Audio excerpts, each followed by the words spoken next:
We'll bring this meeting of the Board of County Commissioners special meeting to order.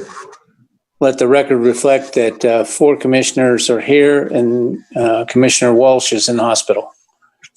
So with that, we'll ask Commissioner Rice to give us a Pledge of Allegiance. All right, if you'll stand and join me with the pledge. I have a flag on my wall. You probably can't see it, but I pledge allegiance to the flag of the United States of America and to the republic for which it stands, one nation under God, indivisible, with liberty and justice for all.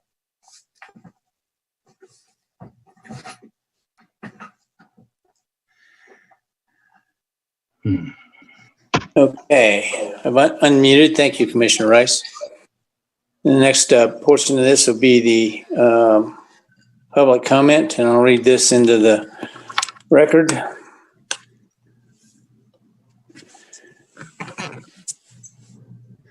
The public will be able to meet by watching the live streaming of the meeting at the Douglas County website, and public comment will be accepted prior to the board meeting through either the Douglas County website or by setting up an appointment with the county manager's office until the day before the board meeting.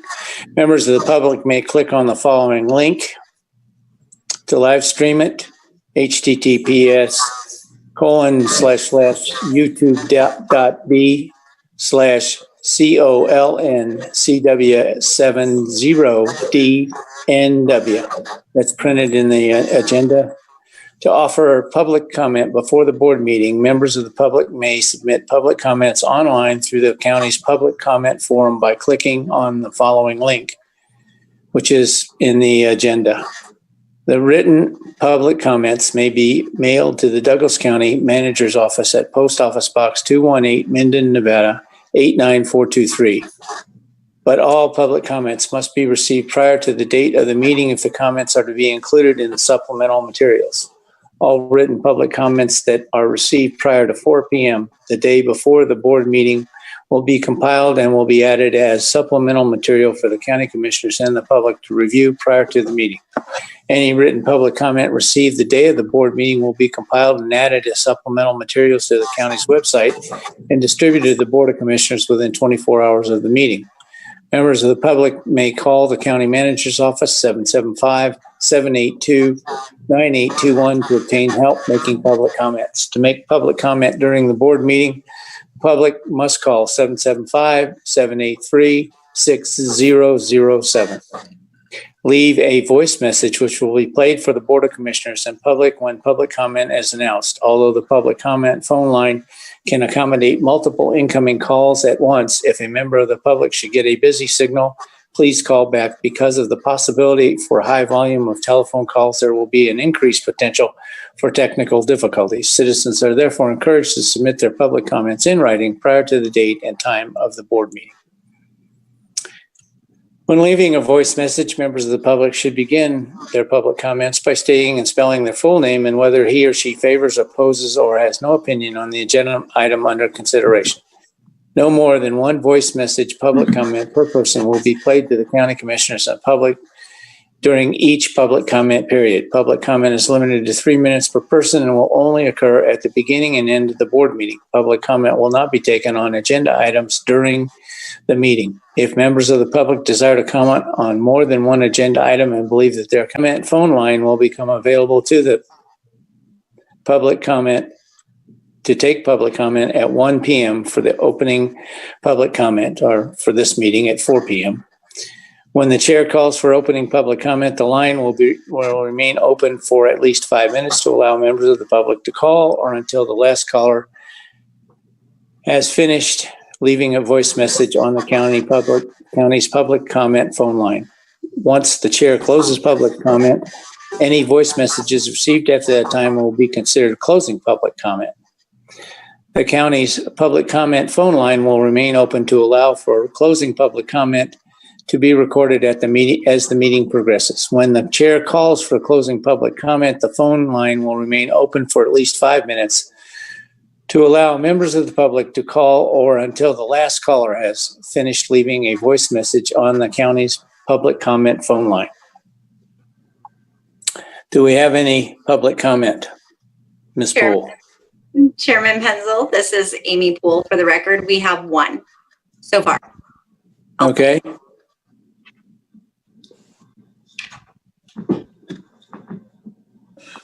Ellie Waller, W-A-L-L-E-R. On Thursday, November 12th, I sent an email to staff, County Manager Case, and members of the DA's office to request that the past Planning Commission annual reports be added to the Planning Commission review packet for their last review on November 17th.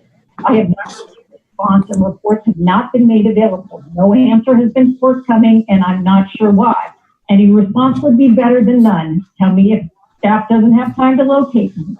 Tell me they don't exist. Provide data or presentation materials from reports during 2016 to 2020. Just tell me something. I checked the supplemental information for November 17th meeting at 3 p.m. No annual reports are provided. I made another request of staff on November 14th.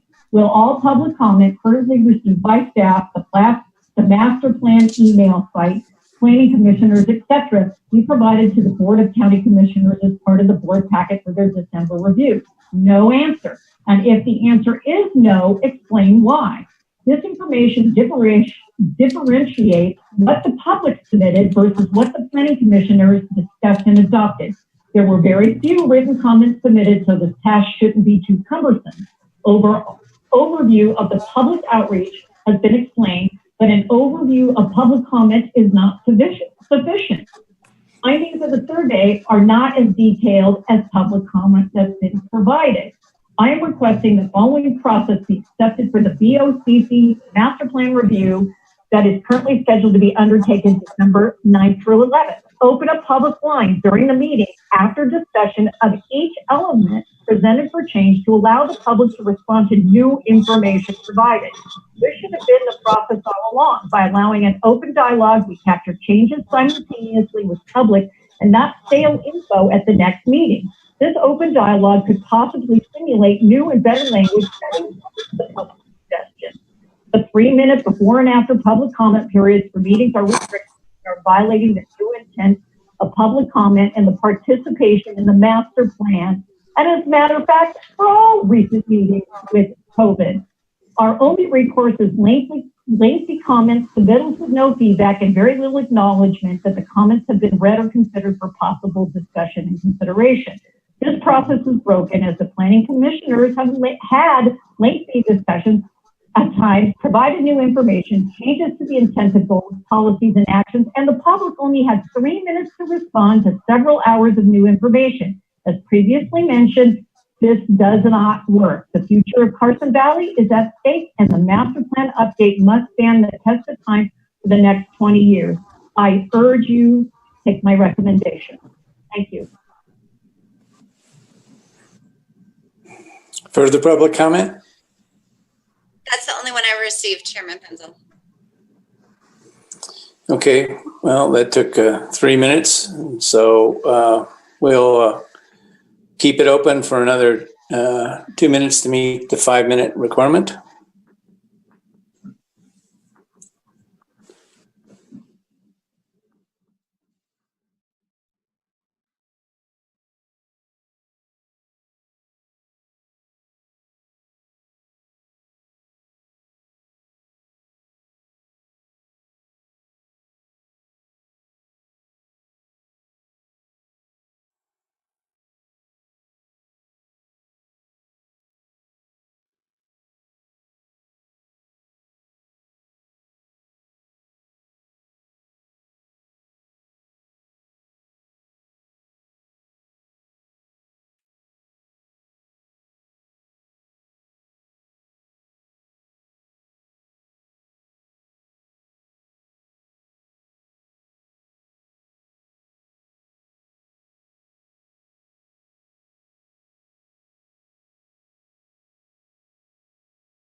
I have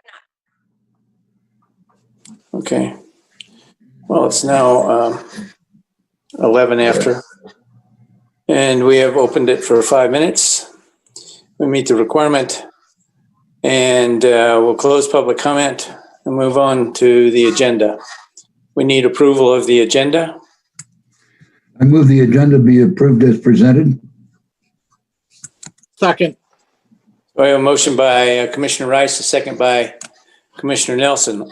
All those in favor signify by saying aye. Aye. Motion carry. Any nays? No nays. The motion carries 5-0. Now we'll move on to the administrative agenda.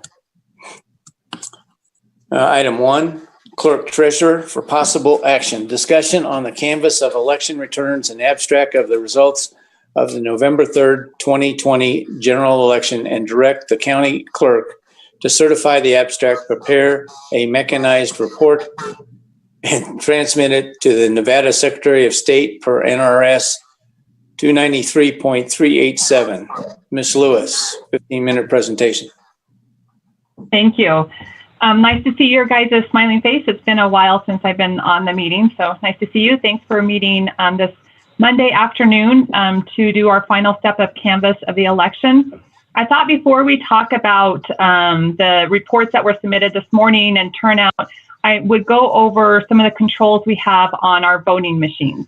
I know there's been a lot of talk in the public about our voting machines, and I wanted to talk what controls we have in place in Douglas County and what process we go through before the voters even vote on the machines, and the process afterwards too. If you don't mind indulging me in that. So in early October, we're required, every voting machine will go through what we call pre-lat. It's pre-logic and accuracy testing. Those machines are, the election is loaded, and then we ensure that the election is loaded with a certified program. And then we do an accuracy testing. So we run it through a simulation to make sure that it tallies correctly when those machines, we have a predetermined how we want it to tally for testing purposes and how it tallies in the system to make sure that those numbers agree. So we go through that testing, and then we seal it up with seals, and we lock them, we seal them up in our bags in our election room that's under surveillance and behind a locked door until election time. Not only do we do that with every machine, and I need to mention every machine is standalone. It's not hooked to the internet, and it's not networked with each other. The same with our tally system. Our tally system is a standalone machine that is not hooked to the network, not hooked to the internet. Our tech services does not have access to it. It's behind a locked door that's under surveillance at all times. So not only do we do that on every machine, but we also hire a bipartisan team that comes in and does the same testing, and they certify that the results that they're predicting will happen in a test basis actually is how it tallies. Then when we come out to our voting, out to the vote centers, we'll pull those machines out, and we'll look at the seals that we put on there. And if those seals, we've recorded the seal numbers, and if those seal numbers happen to be different, we wouldn't use that machine in the election.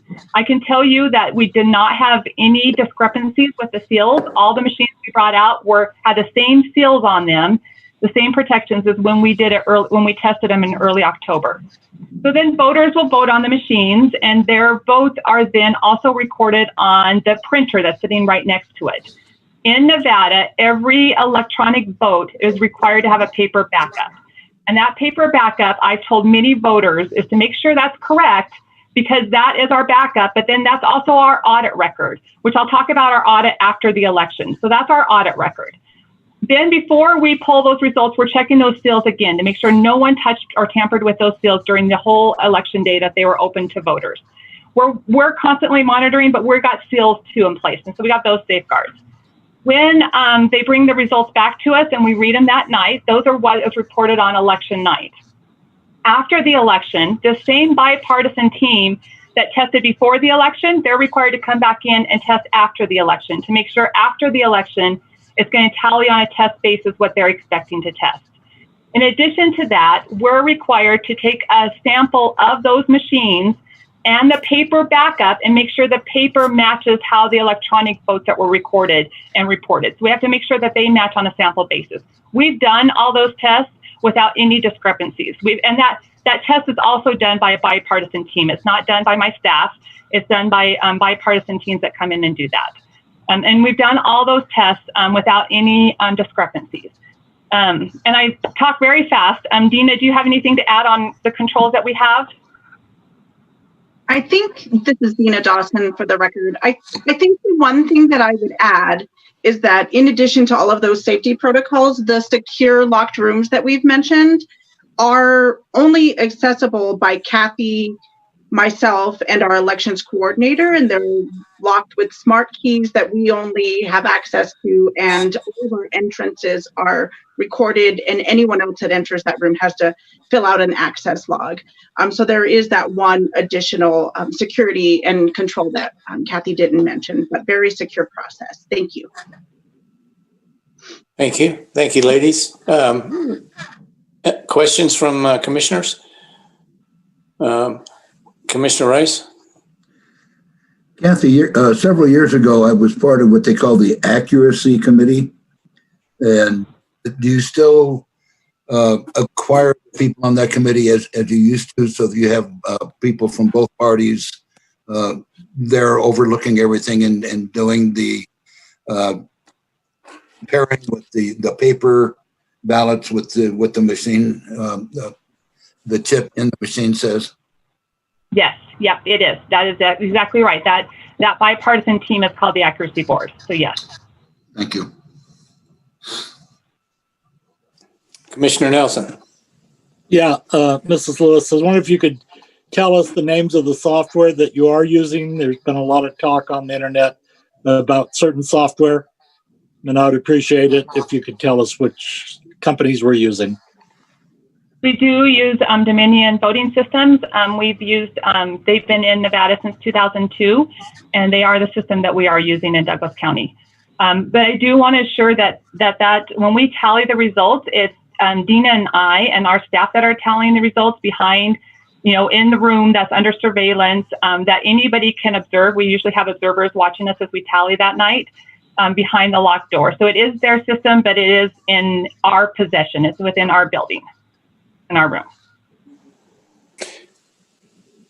Commissioner Ingalls? You're muted, John. I don't question you, Kathy. Sidney Powell may want to have something to say about this, but this bipartisan organization that came in to certify the machines, who are they? Members of our public. So it's Catherine Winans. She is a Democrat, and then on the Republican side is Joseph Castro. And then we have one of our employees that also serves on that board, rotates in and out. So a 3-person team. Do these machines have the capacity to have a thumb drive slipped into them? If they were not secure, yes, but we put them behind seals. And so when we test them that first week in October, we seal them all up with seals and we write the seal number on them.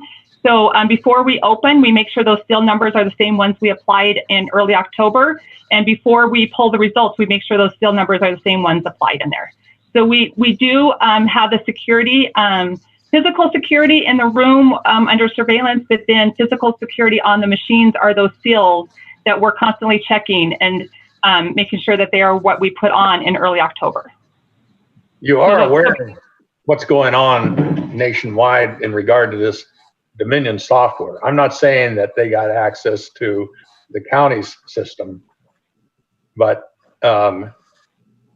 in light of what has come out, we may want to start looking for another system for next voting season. I think it's always those discussions are very appropriate to have no matter at the end of every election to look at. I will tell you that when it's in our position, the vendor didn't have access to it. The machines themselves that we tally on, they're not hooked to the internet. They're not networked.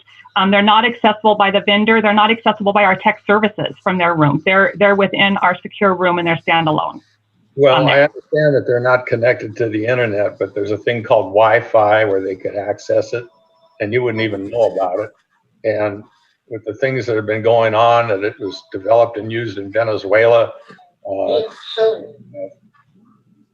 Things have been sent to Spain and Europe to tally votes or change votes. And I'm not saying that happened here, but I'd take those machines out to the dump right now. Well, and part of our controls is that we do that paper audit, right? We at the end of the election, we will make sure that paper that we've asked voters to ensure that their votes are correct on that paper matches what was tallied in the system. All right, thank you. Any other questions? I have one question. It's more a comment than it is a question, I suppose.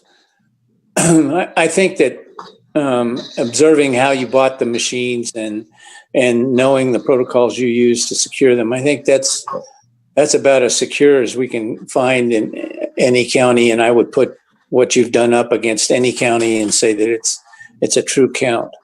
What concerns me, though, is the fact that in order to be a voter in the United States, you have to be a citizen. That's the one requirement. And we have no way to check on that except for a true ID. Do you see or foresee a time when the only ID that you will accept is a driver's license with a true ID star on it? And Dina probably can answer this better. I believe that would be a legislative change that would require that. It is required of all citizens by October 1st, 2021, just to fly. And it would seem to me that it would have to be carried over. I'm sure it has to be a legislative change because we can't make any requirements on it. But I was just wondering what you see as the future. And have you had any experience? And I probably think that the answer is no. But just for my own personal edification, do you have any experience with people that were non-citizens trying to vote? I have not. I'll let Dina answer that too. Dina, you're muted. There you go. Hi, Dina Dawson for the record. No, we did not have any incidents in this election or previous elections where a non-citizen attempted to register to vote. We did have same-day registration implemented prior to this election, and we had 454 people same-day register and appear to vote. And after the fact, their identity was verified by the state, and we had no incidences of somebody that was not a citizen applying to register to vote or vote. And regarding your question about whether or not a real ID might be required, it would be a legislative change, and we've not heard anything yet to that effect. Okay. Well, thank you. You're welcome. Commissioner Nelson. You're muted, Dave. Hold on. Okay, there we go. I have a couple of questions. Kathy, one of the problems that I saw in this was how the data was displayed on the website that you had. It confused people. I think you had it very clearly stated that if you voted in person, you did vote.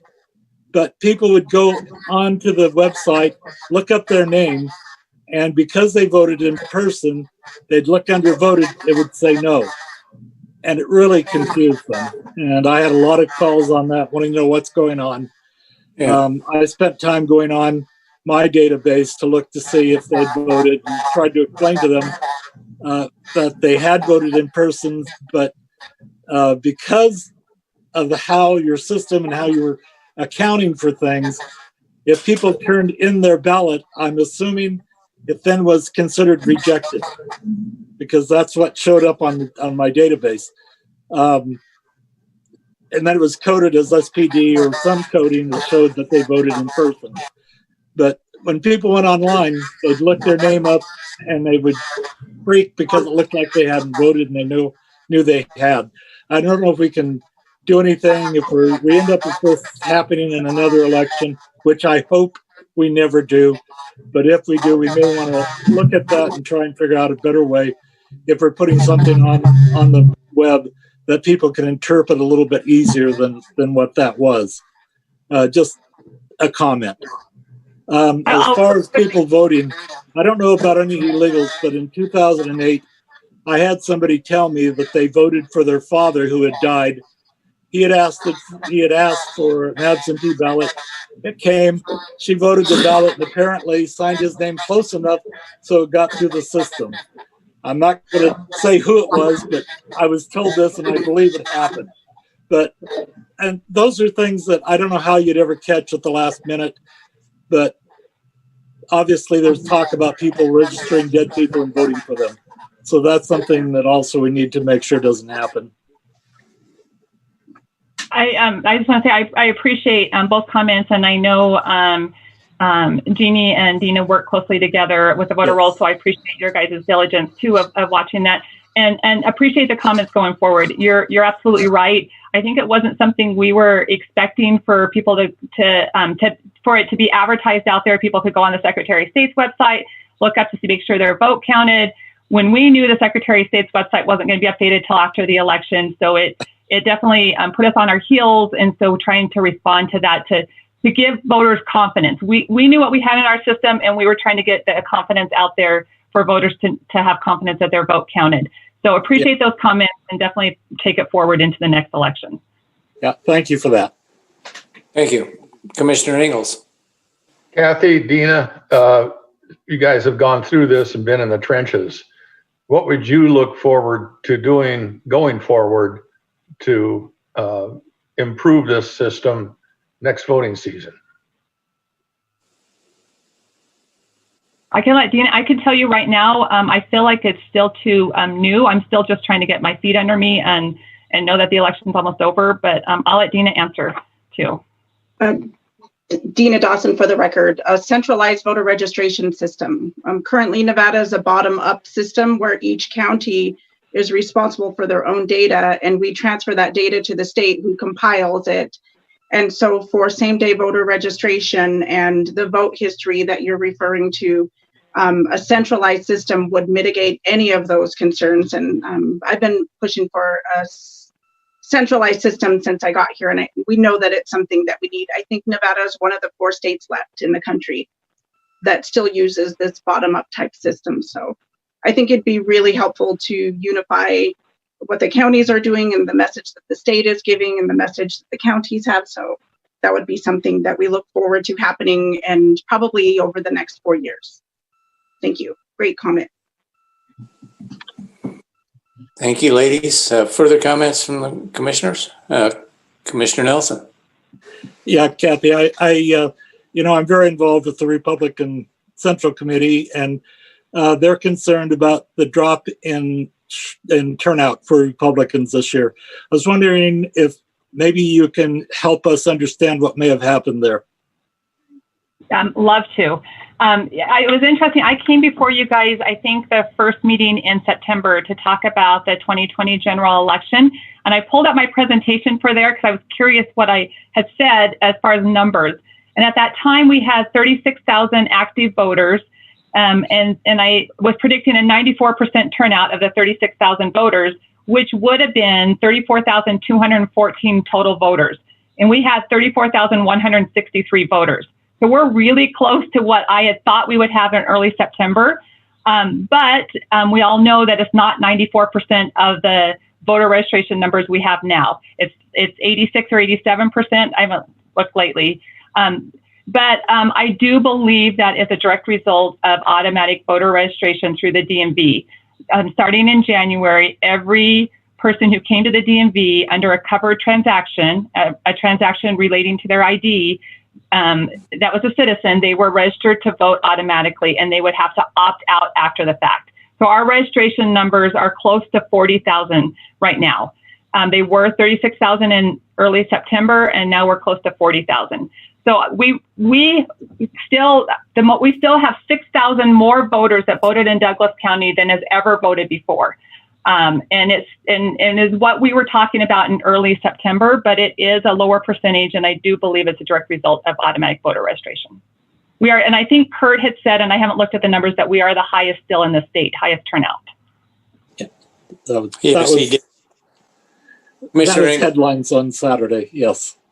Yeah, my internet connection was interrupted by some Ukrainians who just wanted to hassle us.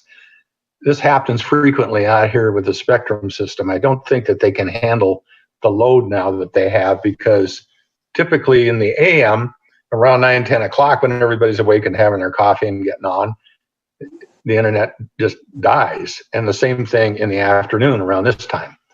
So that's what happened. Anyway, Dina, I got a question. You mentioned one thing about everything is uploaded to the state, and they're on the Dominion system as well. So when that upload goes to the state, then it is out of the county's control at that point. Is that true? No, I'm sorry. I'm sorry for the confusion, Commissioner Engels. The state doesn't have a voter registration or has no relationship with Dominion. Each of the counties, the 16 individual counties, have that relationship, and Dominion is their vendor. When we're uploading data to the state, we're uploading data from the voter registration system, which is completely separate from the voting system or the election management system. So sorry for that confusion. We're uploading voter registration data. The state is responsible for maintaining the statewide voter registration list. So that's what we're uploading to them. As Kathy mentioned, our voting system and our election management system are completely air-gapped and are never connected to the internet, our network, and no one has access besides Kathy and I. So sorry for that confusion. They are two completely separate systems. Well, I appreciate your response, and one can appreciate also, with all of the things that are going on in this election, the concern for malfeasance within the systems and everything that everybody uses. And of course, Nevada was or it still is, I guess, a state that is in question in regard to the voting numbers. And so I'm not blaming you, and Sure. Please understand that. And I'm sure you guys have been looking at this. So anyway, it was just out of curiosity. Thank you. Yeah, I'm sorry, go ahead. Dina. Oh, I was just going to say, and maybe Dina was going to say the same thing. As far as our results of the election, those numbers are uploaded to the state in total. So they don't tally our votes at the state level. We tally them here, and then we let them know that, for example, Skyland GID got 104 votes for this person. So we upload the total numbers to them, and then they compile all the counties together. And I think the piece I was going to add was a little bit separate, and that's in the transferring of any voter registration data on our election and voter registration systems. We've added multi-factor authentication. So we have increased security protocols on all of our voter registration information. So Kathy and I are very involved with cybersecurity of elections, and we've got many partnerships and monitoring relationships that we have. I think we joke about sometimes election administrators are part-time IT people in a way, just because of all of the cybersecurity training that we have been through and tabletop exercises. So there's a lot of interesting information and training and additional security protocols that we have in place for the voter registration information that's, again, separate from the voting system information that, as Kathy mentioned, we tally internally and then provide to the state in a file. So lots of good opportunities for educating our voters and everybody else about the election process. And we're very excited about this opportunity to do that. Thank you. Dave? Yeah, Kathy, I just want to take this opportunity to thank Misha, especially. She sent me files every afternoon to take a look at, and I really appreciate that. And she was right on the ball every evening. I could almost depend on the time it was coming in. And I just wanted to let you know, and please tell her thank you for me.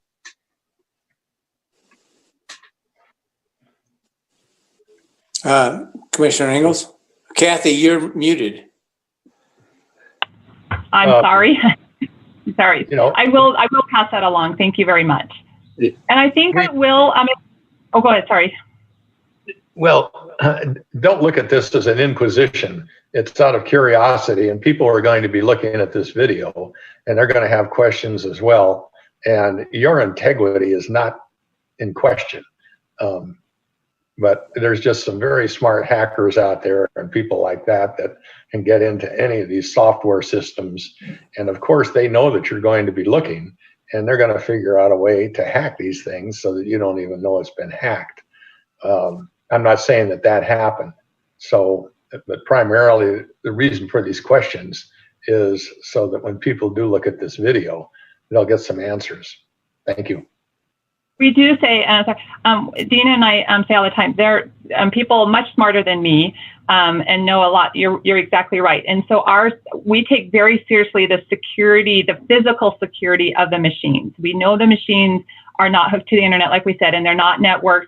And we turn off the Wi-Fi, so it can't be hacked in that way. But in addition to that, we take the physical security of it very seriously.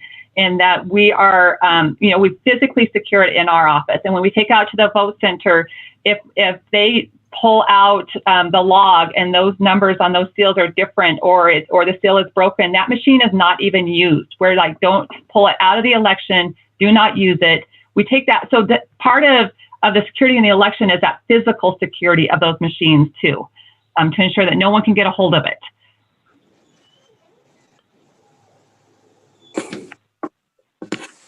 And Dave? Yeah, Kathy, I just wanted to say one other thing. I think there's maybe some confusion, but software that is in a standalone machine and has no Wi-Fi connected to it cannot be accessed from the outside in any way, as far as I know. Right. Yes. Thank you for saying that. Yeah. Kathy, in the past, we would get a little book that had the entire canvas in it. Are we going to get that? And we have uploaded it this morning as supplemental material, but we'd be happy to do a paper copy and send it over if you'd like a paper copy to look at too. And I can go through some of the pieces in that book. We've added some additional reports that we thought would be helpful to you guys and to the public too. Okay. How about a summary of what's in there that we should be looking at? Let's put it that way. Sure. I'm going to take over the screen just so I can show you really quickly. Okay.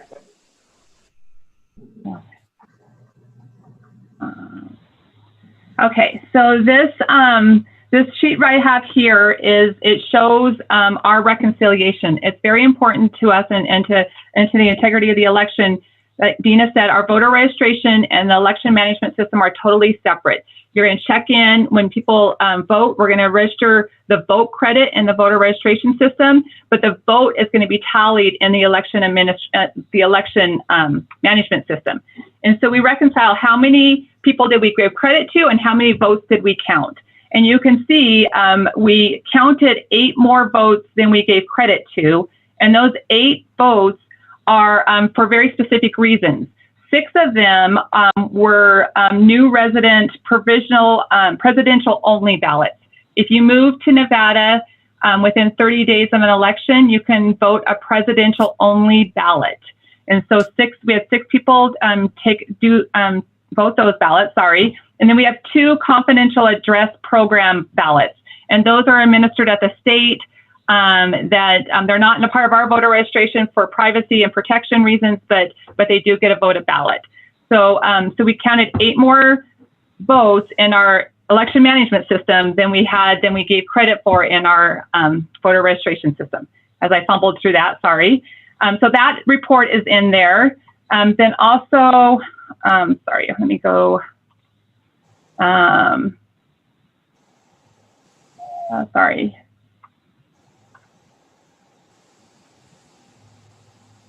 This is a report from our voter registration system that shows by precinct where those votes were. And let's see if I can get down to here. It shows polling place, absentee, early by precinct for that. So we have that report. We've gone through there. There's my canvas and my statement. Unofficial results. This is what's been uploaded to our website. This is the actual results from our voter management system. The statement of votes cast. Oh, sorry, get me down there. This is that very hard report to read, but it gives you all the details of every race, registered voters, vote cast, percent turnout by precinct part, and by type of mail, early voting, election day. And then we also put in this report, but we've updated it, and I want to give you the updated one to look at. This was, so we sent out 39,000 ballots. We had a little under 20,000 vote by mail, and this is the breakout between Democrat, Republican, and other. In early voting, we had 10,477 voters vote by early voting at the community center, and that's the breakout by party. And then election day, we had 3,300, about 3,400 vote election day, and that was the breakout there. So we have that report. We're going to upload the corrected report. We just have this number. This 9,000 number was misstated. So we're going to upload the updated report after this meeting for you guys to have. And then we have one other report we're going to upload, and this is the provisional ballot statistics. We had 473 people vote by provisional ballot, same day voter registration. If we couldn't find their voter registration or they didn't have a Nevada ID, they could still vote provisionally. 455 were accepted, and then 18 we did have to reject for not having proof of residency or not being able to register them to vote. So we'll upload this report also. So I'll stop sharing that. That's what that is. And then I will promise to be quick, but I do have thank yous I want to do when you guys, before you vote. Thank you to people who have helped us through this election. All right. Any other questions? All right. And of course, the public can get copies of those because they're on the internet, right? So, Yeah. So everybody gets copies if they want it. All right. If there are no questions, then we'd be looking for a motion. Can I do my thank yous real quick, please? Oh, you want to do those first? Okay, go ahead. I have many people I want to thank, and I promise I'll try to do it quickly, but this election, was very different in many ways. Dina said we had same-day voter registration for the first time. We had automatic voter registration that happened in January. We had the pandemic that we planned for, and so this election especially, there are people I want to thank for helping us run it. So I'll just quickly read through what I have. So I want to thank, of course, the Douglas County voters that always show up in force to vote. We're famous for it. We still had the highest percent turnout in Douglas County. I like to thank the county manager's office and the PIO office, Melissa and Bailey, for designing campaigns to help us inform and educate voters, and Dennis, our mail guy, for delivering almost those 20,000 ballots to us. The GIS department, Matt Richardson, helped us design signs. The many signs you saw he printed for us to help educate voters. Community services staff for the full use of their buildings and staff during the election. Liz and Scott for always saying yes to us for whatever we needed. Ryan and his staff in parks for moving tables for us and creating the line queues that you saw outside the building. The recreation staff, including Kurt, who always had energy to help us move tables even when we were dead tired. And Kurt for coming in on his many days off or when the building was closed to be able to open it up for us.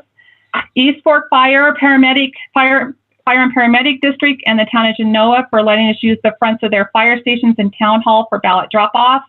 Human Resources for expediently hiring 90 election workers to help us conduct the election. Facilities for making over 50 sneeze guards to protect our election workers. Technology Services for providing support to ensure our voter registration server was secure and we could access it when we needed it. The Sheriff's Office for being our backup support if we needed them. To the returning and new temporary election workers, ages 16 to 89 were willing to step up and work the elections to allow in-person voting. Many of them applied for the first time because they were concerned about the security of this election and wanted to learn. And I appreciate that because I do feel like they asked a lot of great questions and learned a lot through it all. And we also had 25 high school students that helped us And my daughter's in high school and said that she heard them talking the next day how much they enjoyed it. So I appreciate the high school students. To our county employees that signed up early and the county employees that signed up at the last minute on that Monday before the election to help us, the ones that enforce electioneering laws, to the workers that signed up at the last minute to clean machines and clean tables for 12 hours plus. They all learn new and old jobs, and I really appreciate their help. And then I want to get to my staff really quickly. The treasurer staff, Kathy, Leanne, Colleen, Kat, and Michael. Amongst this whole election, we also had the second installment due for property taxes. And they conducted that installment, plus they helped us with elections wherever we needed it. The clerk staff, including Tahoe, Nikki, Regina, Emmy, Tanya, Michelle, Shanna, and Carol, still provided marriage license, still did DMV services throughout this, still did FFNs when needed. And they still clerked the meetings that you guys had. So I really appreciate that. Election staff, they've mentioned Misha, Craig, Irene, Mindy, and Jeannie. One of the things that when I came to you, I wanted to have extra election staff to be able to answer the phones. I wanted to be there for the voters to be able to answer them. And I don't believe any call went more than a half an hour without being called back. So I appreciate that staff for doing that. And then also the clerk staff that became election staff.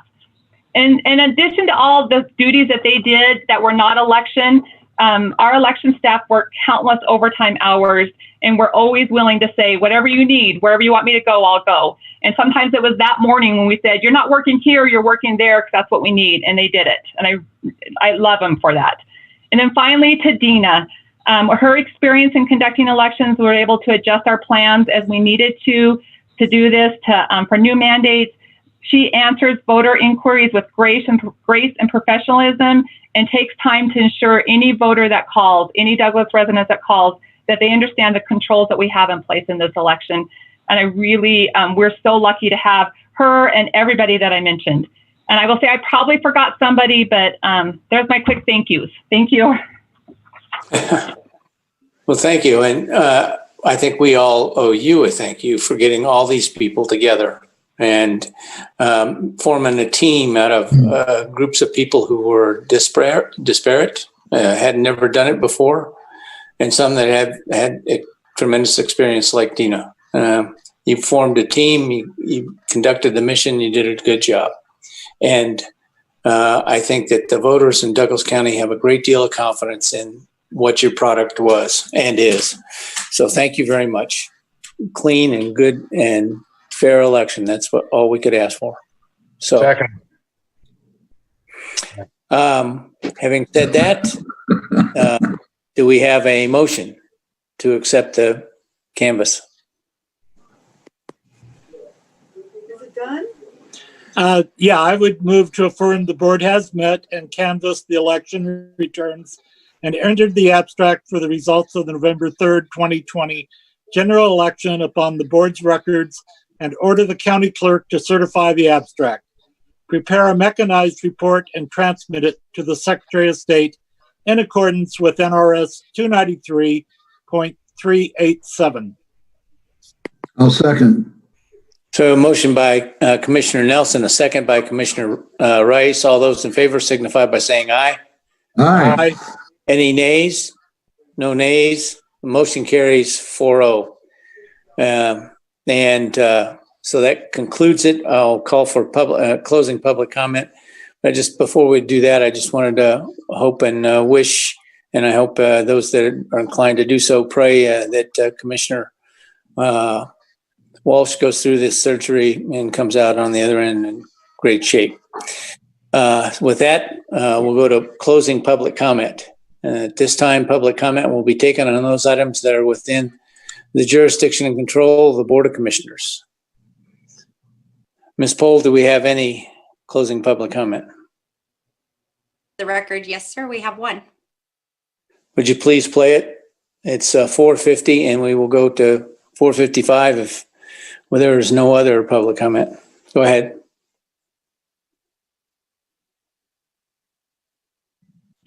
Jim Slade. I would like to bring to your attention something that you may or not be aware of, and that is that when the public watches your meetings on YouTube for the last 6 months or so, there has always been the chat feature available to the members of the public watching so that we can communicate with each other, share ideas, share comments on what's being discussed. Since we have so little opportunity for public comment, only 3 minutes at the beginning and the end of the meeting. And I would mention that there was a lively discussion, almost all favorably to the board's decision last month to not accept the fine regarding the rally back in September. But for some reason, this has been now taken away from the public. That is no longer available. And it's unclear why. I did ask, apparently it was the county manager's office that decided to do this. Look, we all understand that you guys don't watch that. We all understand that it's not official public comment. We all understand that it's not saved. But what harm does it do? Why are you removing it? Why are you removing that opportunity for the public to communicate with each other on issues before your consideration? It doesn't do any harm. We understand it's not going to go to you guys. That's fine. But for instance, at your last meeting, Chairman Penzel gave the wrong phone number to call in for public comment. Some astute listener mentioned that on the chat feature, and Natalie Wood was able to correct that. Today, for instance, again, it suggests to people that they look at the county manger report. They say you don't really learn anything the second time you make a mistake. That is at least the third time that has been called the county manger report, not the county manager report. And I don't know if that's because it's Christmas time or he thinks he's the son of God or what, but it is not the county manger report. You guys need to get that right. Somebody would have maybe pointed that out. It has been done in the past on the chat feature, but you've made that not available. So you guys just continue to look like fools by having a miswritten thing in the below the picture that we're all looking at. So I don't know why it's been removed. It's not in the public interest. You should talk to the county manager and have it reinstalled. Thank you.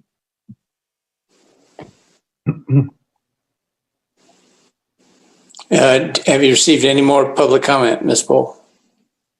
Yes, sir. We have one more.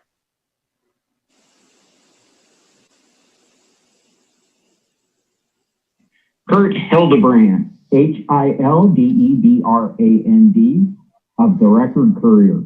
I want to say thanks and congratulations to Kathy Lewis in the Douglas County Clerk's Office for what I'm going to say was one of the most difficult and challenging elections that I had covered in 30 years.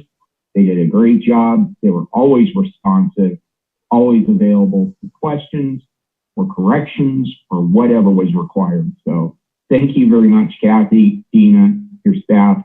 You folks did a hell of a job. Thank you very much. That's the last one we've received so far. Okay, well, we'll go until 4:56 to extend it another couple minutes to see if anybody else wants to comment. Let's hurry up. Kathy's got to take Dina out for a margarita at 5.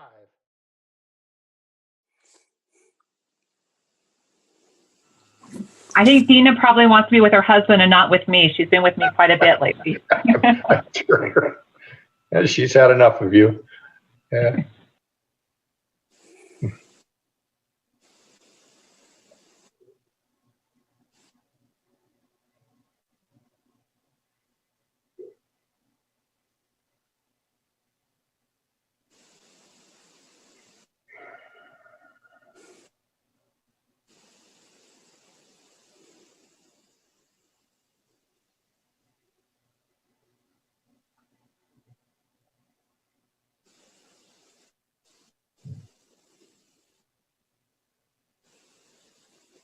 Chairman, I'm going to interject here, and you'll understand this, but this was like a giant fire mission.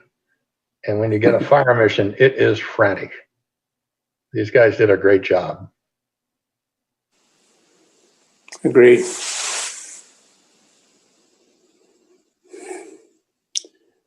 All right, it's 4:56 and no further public comments been received. No, sir. All right, then we will call this meeting adjourned. Thank you all for your participation. See you on Thursday. See you.